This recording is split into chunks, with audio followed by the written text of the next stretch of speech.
আমির ভাই গাড়ির ভিতরে হেলান দিয়ে দাঁড়াই আছেন, কিছু বলবেন নাকি দর্শক? ভাই হেলান দিয়ে আছি বলতে কি একটু কষ্টে আছি। তো প্রথমেই দেশবাসীকে শুভেচ্ছা জানাই। এই মুহূর্তে দেশ এবং দেশের বাইরে যে যেখান থেকে আমাকে দেখছেন সবাইকে মুসলিম সম্ভাষণ, আসসালামু আলাইকুম রহমতুল্লাহ বারাকাতুহু। প্রিয় দর্শক, যে গাড়িটি দেখতে পাচ্ছেন এটি হলো টয়োটা সিএস এর গাড়ি, যুবকদের ক্রাশ। বর্তমান বাজারে যত গাড়ি আছে one of the best car হচ্ছে টয়োটা সিএসআর। স্পোর্টস লুকিং এবং হাইব্রিড, মাইলেজ খুব ভালো যায়।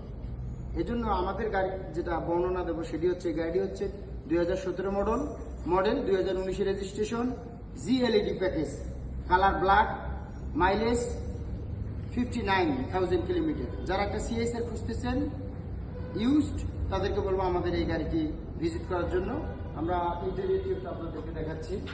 লক করা নাকি? হ্যাঁ, এটা লক। যাই হোক, মানে এর পরবর্তীতে আমরা বাকি আপডেট দেব। যারা গাড়িটি নেবেন আমাদের স্ক্রিনে দেওয়া নাম্বারে কন্ট্যাক্ট করবেন। আমাদের পেজটি, আমাদের আমিন ইন্টারন্যাশনাল ব্লগটি ফলো করুন বেশি বেশি করে গাড়ি আপডেট পেতে। ধন্যবাদ সবাইকে।